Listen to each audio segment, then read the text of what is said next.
Assalamualaikum warahmatullahi wabarakatuh. Bismillahirrahmanirrahim. Alhamdulillahi rabbil alamin. Segala puji hanya milik Allah, Tuhan yang memelihara semesta. Salawat dan salam semoga senantiasa tercurah kepada teladan kita, sang pembawa pelita, Rasulullah Muhammad sallallahu alaihi wasallam.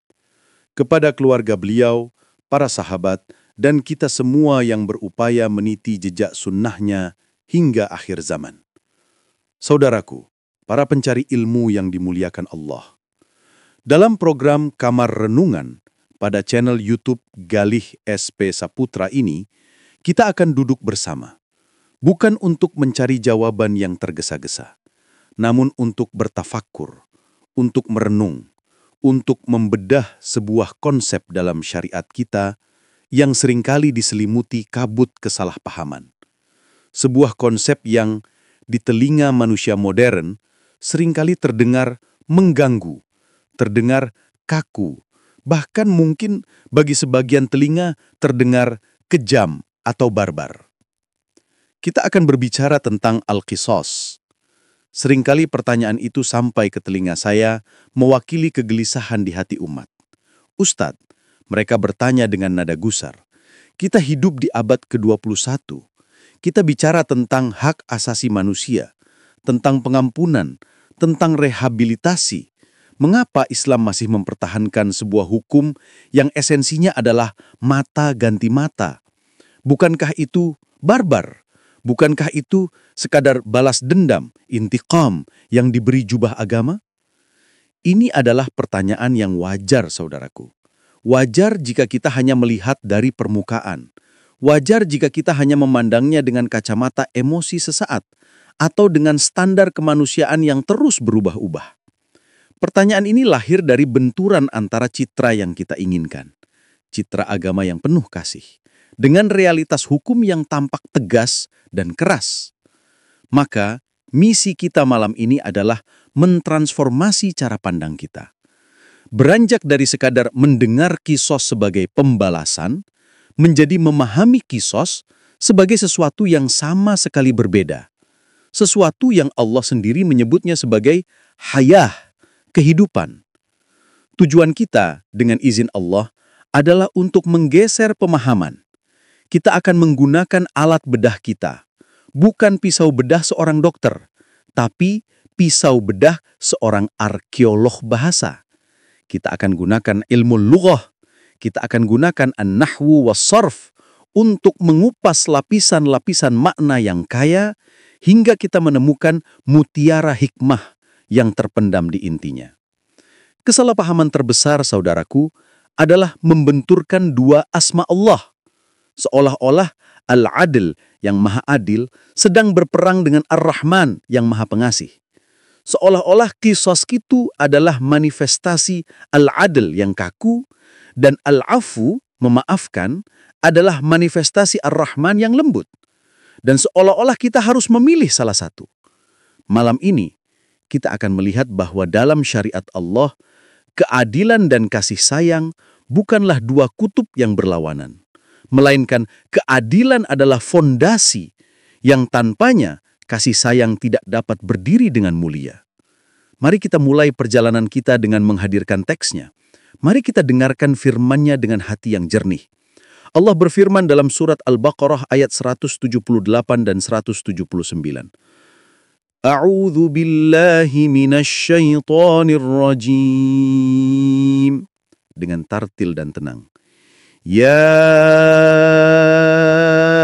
أيها الذين آمنوا كتب عليكم القصاص في القتلى الحر بالحر والعبد بالعبد والأنثى بالأنثى فمن عفي له من أخيه شيء اتباع بالمعروف وأداء إليه بإحسان ذلك تخفيف من ربكم ورحمة فَمَنِ اعْتَدَى بَعْدَ ذَلِكَ فَلَهُ عَذَابٌ أَلِيمٌ وَلَكُمْ فِي الْقِصَاصِ حَيَاةٌ يَا أُولِي الْأَلْبَابِ لَعَلَّكُمْ تَتَّقُونَ. Shadaqallahul Azim. Mari kita berinci sejenak pada ayat ini. Teks ini adalah fondasi kita. Sekarang mari kita nyalakan pelita ilmu alat kita. Kita mulai dengan operasi bedah bahasa terhadap kata kuncinya al-qisas, al-qisasu. Seringkali kata ini diterjemahkan sebagai retaliation atau pembalasan. Terjemahan ini tidak salah, tapi sangat miskin makna dan berpotensi menyesatkan. Mari kita telusuri jejak akar katanya. Ini adalah ilmu al-ishtiqaq, etimologi. Kata qisas berasal dari akar kata qaf, sod, sod atau qa, so, so. Apa makna dasar dari akar kata ini? Makna intinya adalah mengikuti jejak sesuatu dengan presisi, mengikuti jejaknya dengan tepat. Dari rahim akar kata yang sama, saudaraku, lahir kata qasas yang artinya kisah atau cerita. Mengapa kisah disebut qasas? Karena seorang pencerita, qasun, adalah orang yang mengikuti jejak peristiwa, langkah demi langkah, kronologi demi kronologi, tanpa melebihkan atau mengurangi. Al-Quran sendiri berfirman, "Nahnu naqussu 'alaika ahsanal qasasi." Kami menceritakan kepadamu kisah yang paling baik. Maka apa itu qisas? Ia bukan balas dendam. Mari kita bedakan ini sejak awal. Dalam khazanah bahasa Arab, ilmu lughah, balas dendam itu disebut intiqam. Kata intiqam lahir dari akar kata naqama, yang mengandung makna kemarahan, kebencian, dan pelampiasan emosi. Balas dendam itu sifatnya emosional, panas, dan tujuannya adalah melukai untuk memuaskan amarah. Seringkali intiqam itu melampaui batas. Si A membunuh satu orang dari suku B, maka suku B membalas dengan membunuh 10 orang dari suku A, membakar rumahnya, merampas hartanya. Itulah intiqam. Itulah praktik jahiliyah. Islam datang untuk menghapus intiqam dan menggantinya dengan al-qisas. Qisas adalah sebuah proses yang dingin, legal, dan rasional. Tujuannya bukan pelampiasan amarah, tapi penegakan keadilan. Ia adalah mengikuti jejak kejahatan dengan presisi. Kejahatannya A, maka hukumannya harus setara dengan A, tidak lebih. Kejahatannya membunuh satu jiwa, hukumannya adalah satu jiwa pelakunya, bukan keluarganya. Qisas adalah antitesis dari balas dendam. Ia adalah keadilan yang terukur yang menghentikan siklus intiqam yang biadab. Jadi dari bedah bahasa yang pertama ini, kita telah meruntuhkan asumsi awal. Qisas bukan balas dendam yang dilegalkan. Ia adalah keadilan presisi yang menggantikan balas dendam yang membabi buta. Ini adalah langkah peradaban yang maju, bukan mundur. Sekarang mari kita melangkah lebih dalam, ke jantung argumen Al-Quran.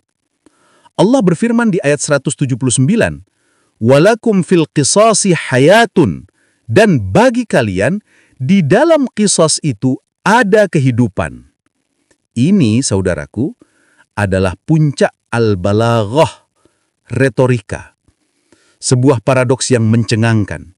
Bagaimana bisa al-qisas, yang dalam praktiknya untuk pembunuhan adalah hukuman mati, justru disebut mengandung hayah, kehidupan.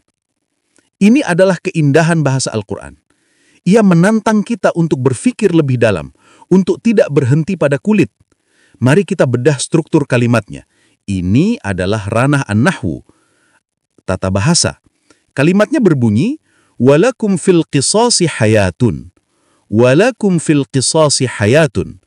Dalam tata bahasa Arab standar, urutan kalimat normalnya adalah subjek atau mubtada dulu, baru predikat atau khabar. Seharusnya kalimatnya berbunyi, hayatun lakum fil qisasi. Kehidupan itu ada bagi kalian di dalam qisas. Tapi Allah tidak menggunakan urutan itu. Allah memajukan predikatnya ke depan.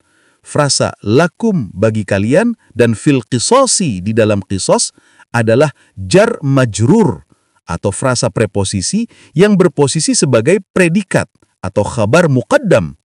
Sementara subjeknya, yaitu kata hayatun, kehidupan, diakhirkan. Manuver tata bahasa ini. Mubtada muakhar. Dalam ilmu balaghah, pembalikan urutan atau taqdim wa ta'khir seperti ini memiliki fungsi hasyr, pembatasan, dan ikhtisas, spesifikasi atau penekanan. Maknanya menjadi luar biasa dalam. Allah seakan berfirman, dan khusus bagi kalian, wahai orang-orang yang beriman, dan ketahuilah hanya di dalam penerapan prinsip kisos inilah, bukan pada hukum buatan manusia yang silih berganti, kalian akan benar-benar menemukan hakikat kehidupan. Struktur nahu ini mengunci makna bahwa jaminan kehidupan yang sejati, yang aman, yang tentram, itu terkandung di dalam prinsip keadilan yang presisi ini. Lalu, muncullah pertanyaan lanjutan, bagaimana kematian bisa menciptakan kehidupan? Ini tidak logis, Ustadz. Disinilah kita perlu menggunakan analogi. Bayangkan Anda berjalan di sebuah komplek perumahan. Di salah satu rumah, ada seekor anjing penjaga yang sangat besar dan galak. Pemilik rumah yang bijak, yang tidak ingin ada orang terluka, akan memasang sebuah papan peringatan yang jelas di pagarnya. Papan itu bertuliskan, "Awas anjing galak." Sekarang saya bertanya pada Anda, apakah papan peringatan itu sebuah kekejaman? Apakah pemilik rumah itu tidak punya kasih sayang karena memasang tulisan yang mengancam? Apakah tujuannya untuk menakut-nakuti warga secara tidak perlu? Tentu tidak. Kita semua paham. Papan peringatan itu, saudaraku, adalah sebuah bentuk perlindungan. Ia adalah manifestasi kasih sayang pemilik rumah kepada para pejalan kaki. Tujuannya bukan untuk mencelakai, tapi justru menghindarkan orang dari celaka. Papan itu adalah jaminan keselamatan bagi siapapun yang membacanya. Hukum qisas, saudaraku, adalah papan peringatan dari Allah. Allah Ar-Rahman Ar-Rahim, pencipta kita, memasang papan peringatan ini dalam kitabnya. Awas, jangan membunuh. Konsekuensinya setara dengan perbuatanmu. Himbauan yang terdengar keras ini sejatinya adalah rahmat yang agung. Ia adalah jaminan keselamatan. Ia adalah jaminan kehidupan. Bagaimana mekanismenya? Pertama, qisas menjamin hayah, kehidupan, bagi calon korban. Ketika seseorang yang di hatinya ada niat jahat untuk membunuh, ia membaca papan peringatan ini, ia tahu bahwa jika ia nekat, nyawanya sendiri akan menjadi taruhannya. Rasa takut akan konsekuensi yang adil ini, deterrent effect, akan menggagalkan niatnya. Niat yang gagal itu berarti satu nyawa telah terselamatkan. Itulah hayah yang pertama. Kedua, qisas menjamin hayah, kehidupan, bagi masyarakat luas. Sebelum ada qisas, yang ada adalah intiqam, balas dendam. Satu pembunuhan dibalas dengan perang suku, siklus darah yang tidak berhenti.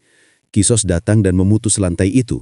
Ia berkata, stop, cukup, keadilan hanya berlaku setara pada pelakunya dan dieksekusi oleh otoritas yang sah, bukan individu. Ini menghentikan pertumpahan darah kolektif. Ia memberikan hayah, kehidupan dalam bentuk stabilitas sosial. Ketiga, dan ini yang jarang direnungkan, qisas adalah hayah, kehidupan, bahkan bagi si calon pembunuh itu sendiri. Ya, Anda tidak salah dengar. Papan awas anjing galak tadi menyelamatkan Anda dari terkaman. Hukum qisas menyelamatkan si calon pembunuh dari dua hal. Ia menyelamatkan jiwanya dari melakukan dosa paling besar setelah syirik. Dan ia menyelamatkan nyawanya dari dieksekusi. Jadi, qisas adalah kehidupan bagi korban, kehidupan bagi masyarakat, dan sebagai pencegah kehidupan bagi si pelaku. Ini adalah hayah yang berlapis-lapis. Inilah inti, lub yang Allah maksudkan. Dan perhatikan, siapa yang Allah ajak bicara di akhir ayat? Ya ulil albab. Wahai orang-orang yang memiliki al-albab. Mari kita bedah lagi bahasanya. Ilmu lughah. Apa itu al-albab? Al-albab itu adalah bentuk jamak dari kata lub. Lub artinya adalah inti, saripati, isi dari sesuatu. Lawan katanya adalah qishar yang artinya kulit. Allah tidak berkata, ya ayuhan nas, wahai manusia. Allah tidak berkata, ya ulil uqul, wahai orang yang berakal. Allah memilih kata, ulil albab, wahai orang-orang yang memiliki inti akal yang mampu menembus qishar, kulit untuk menemukan lub, inti. Ini adalah sebuah isyarat yang sangat indah. Allah seakan berkata, hukumku ini memiliki qishar atau kulit dan lub, inti. Kebanyakan manusia hanya akan berhenti di kulitnya. Mereka melihat kisos dan yang mereka lihat hanyalah kulitnya, darah, kekerasan, hukuman mati. Mereka reaktif dan menolaknya. Tapi firman Allah, ayat ini adalah panggilan khusus untuk ulil albab, untuk kalian yang mau meluangkan waktu untuk berfikir, merenung, membedah, untuk kalian yang mau mengupas kulit kekerasan itu untuk menemukan inti hikmah di baliknya. Dan apa intinya? Hayatun, kehidupan. Ini adalah tantangan intelektual sekaligus spiritual. Apakah kita mau menjadi manusia kulit yang hanya menilai dari apa yang tampak, atau kita mau menjadi manusia inti yang menyelami makna di baliknya? Baik Ustadz, saya mulai paham logikanya. Kisos adalah jaminan keadilan dan kehidupan. Tapi, di mana letak keagungan memaafkan yang selalu Islam gaungkan? Bukankah dengan adanya kisos, keagungan memaafkan itu jadi kecil? Bukankah kita didorong untuk membalas? Ini adalah kesalahpahaman krusial yang kedua. Justru sebaliknya, saudaraku. Mari kita kembali ke ayat 178. Tepat setelah Allah mewajibkan kutibah, kisos sebagai sebuah hak, Allah langsung menyambungnya dengan pintu yang lain. فَمَنْ عُفِيَ لَهُ مِنْ أَخِيهِ شَيْءٌ. Maka barang siapa yang mendapat afu, maaf dari saudaranya. Berhenti di sini. Ada dua kata kunci yang harus kita bedah. Afu dan akhihi. Kita bedah afu dulu. Ini syarf.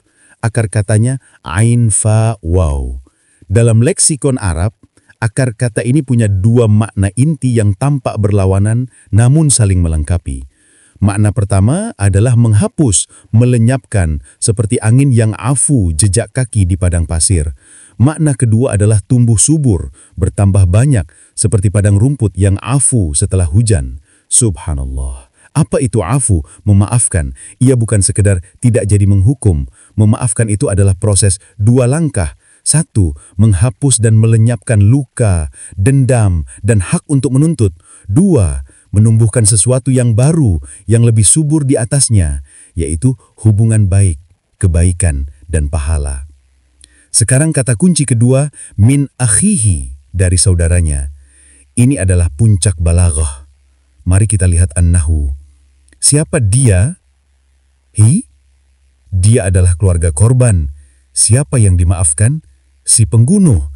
Tepat di saat emosi berada di puncaknya, di saat darah harus dibayar dengan darah, di saat keluarga korban memegang hak kisos, Allah menggunakan panggilan yang paling lembut untuk si pembunuh. Allah tidak bilang dari si pembunuh minal qatil. Allah tidak bilang dari si pelaku kejahatan minal mujrim. Allah menyebut si pembunuh sebagai akhihi, saudaranya. Ini adalah sentuhan retoris yang mengguncangkan jiwa. Allah mengingatkan keluarga korban, benar dia telah membunuh putramu, benar hatimu hancur, benar engkau berhak atas kisos. Tapi ketahuilah, dia masihlah saudaramu, dalam ikatan iman atau setidaknya dalam ikatan kemanusiaan. Ini adalah panggilan untuk melembutkan hati, untuk membuka opsi Bagaimana afu. kisos berhubungan dengan afu? Kisos adalah hak, afu adalah kemuliaan. Kisos adalah lantai keadilan, afu adalah langit-langit kedermawanan jiwa ihsan. Syariat Islam tidak pernah memaksa orang untuk melompat ke langit-langit. Syariat Islam pertama-tama membangunkan lantai yang kokoh. Kisos adalah lantai itu. Memaafkan dari posisi lemah, misalnya di sebuah negara di mana hukum tidak berjalan, pembunuh bebas berkeliaran, lalu keluarga korban berkata, "Ya sudahlah, kami maafkan." Itu bukan afu yang mulia. Itu adalah kepasrahan yang getir. Tapi memaafkan dari posisi kuat, di mana hukum qisas telah ditetapkan, negara telah menangkap pelakunya, hakim telah berkata kepada keluarga korban, hak ada di tangan Anda, Jika Anda mau, qisas akan ditegakkan hari ini. Lalu dari posisi power itulah, keluarga korban berkata, kami memilih firman Allah, kami memilih afu, kami maafkan dia demi akhihi, persaudaraan. Itulah kemuliaan yang sejati. Jadi qisas tidak mengecilkan keagungan memaafkan. Justru qisas adalah prasyarat yang memfasilitasi dan memuliakan tindakan memaafkan. Ia mengangkat derajat maaf dari kepasrahan menjadi kedermawanan tingkat tinggi. Lihatlah bagaimana Allah menyebutnya. Dzalika takhfifun min rabbikum wa rahmah. Yang demikian itu, yaitu pilihan antara qisas atau afu diat, adalah keringanan dari Tuhanmu dan rahmat. Allah sendiri yang menyebut hukum ini rahmat. Hukum jahiliyah hanya punya satu pilihan, intiqam, balas dendam tanpa batas. Hukum modern seringkali mengambil hak keluarga korban. Negara yang mengurus semuanya, keluarga korban hanya jadi penonton yang getir. Syariat Islam memberikan dua pilihan mulia, qisas, keadilan presisi, atau afu plus diat, memaafkan dengan mulia. Pilihan inilah yang disebut takhfif, keringanan, dan rahmah, kasih sayang. Mari kita ambil satu langkah lagi untuk memperkuat pemahaman kita. Mari kita kembali ke kata pertama di ayat 178. Kutiba. Kutiba. Ya ayyuhalladzina amanu kutiba alaikumul qisas. Wahai orang beriman, telah diwajibkan atas kalian qisas. Ini adalah ranah an-nahwu lagi. Kata kutiba adalah fi'il mabni lil majhul, sebuah kata kerja dalam bentuk pasif. Terjemahan harafiahnya telah dituliskan. Pertanyaannya, siapa fa'il, subjek atau pelaku yang menuliskan atau mewajibkan ini? Tentu saja Allah. Lalu mengapa Allah tidak menggunakan kalimat aktif? Mengapa Allah tidak berfirman, kataballahu alaikumul qisas? Allah telah mewajibkan atas kalian qisas. Ini adalah keindahan balaghah. Ketika Allah menggunakan bentuk pasif kutiba, dia seakan ingin kita fokus bukan pada siapa yang mewajibkan, karena itu sudah jelas bagi orang beriman, tapi pada status ketetapan itu sendiri. Kutiba, sama seperti kutiba alaikumus syiyam, telah diwajibkan atas kalian puasa. Ini menunjukkan bahwa hukum ini bukanlah saran. Ini bukan opini, ini bukan sesuatu yang dirumuskan oleh komite di PBB. Ini adalah sebuah ketetapan ilahi yang sudah tertulis, final, agung, dan objektif. Dengan menggunakan bentuk pasif, Allah mengangkat hukum ini melampaui perdebatan manusia. Ini adalah given, ini adalah fondasi. Fokuslah pada hukumnya, bukan pada perdebatan tentangnya. Statusnya sebagai kitabah, sesuatu yang telah ditulis dan ditetapkan, menunjukkan kemutlakan dan keabadiannya, kontras dengan hukum buatan manusia yang terus berubah oleh emosi zaman. Maka, saudaraku, para pencari ilmu, dari bedah bahasa yang kita lakukan malam ini, apa yang telah kita temukan? Kita memulai dengan sebuah konsep yang tampak barbar dan tidak berbelas kasihan. Namun setelah kita bedah, kita menemukan satu, dari ilmu istiqaq dan lughah, qisas adalah antitesis dari intiqam, balas dendam. Ia adalah keadilan yang rasional, bukan amarah yang emosional. 2. Dari an-nahwu dan al-balaghah, qisas adalah sumber kehidupan, hayat, yang spesifik dan esensial. Lakum fil qisasi hayatun. 3. Dari analogi, ia adalah papan peringatan yang berfungsi sebagai rahmat preventif untuk menyelamatkan nyawa calon korban, masyarakat, dan calon pelaku. 4. Dari ilmu lughah, ia tidak bertentangan dengan afu, memaafkan.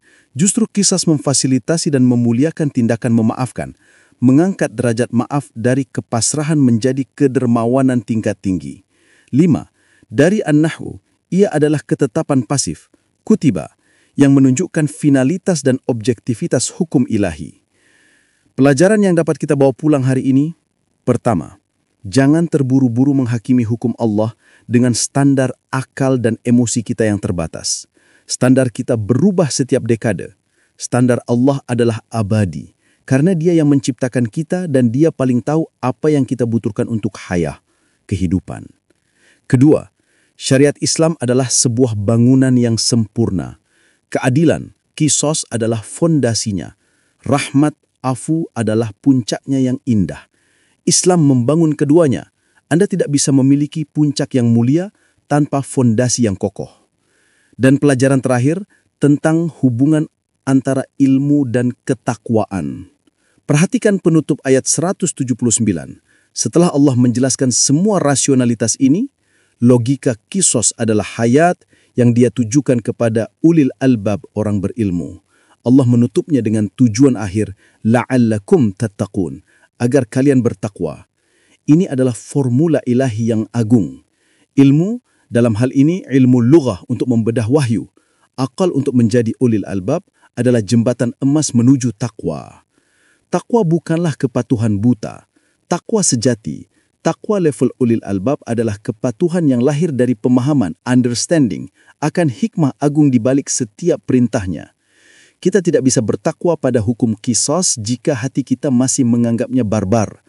Kita baru bisa tattaqun, melaksanakannya atau menerimanya dengan kesadaran dan ketundukan penuh setelah kita memahami alima bahwa di balik kulitnya yang keras terdapat inti, lub, berupa hayatun wa rahmah, kehidupan dan kasih sayang. Ilmu bahasa, nahwu, sharaf, balaghah, ia bukan tujuan. Ia adalah jembatan untuk menyelami samudra makna ilahi. Ia adalah alat untuk mengupas qishr agar kita bisa menikmati lezatnya lub. Semoga Allah menjadikan kita bagian dari ulil albab yang tidak hanya mendengar tapi memahami, dan tidak hanya memahami tapi terinspirasi mengamalkannya dengan penuh keyakinan. Semoga kita dianugerahi kemampuan melihat lub, inti, hikmah di balik setiap qishr syariatnya. Subhanakallahumma wa bihamdika, asyhadu an la ilaha illa anta, astaghfiruka wa atubu ilaik.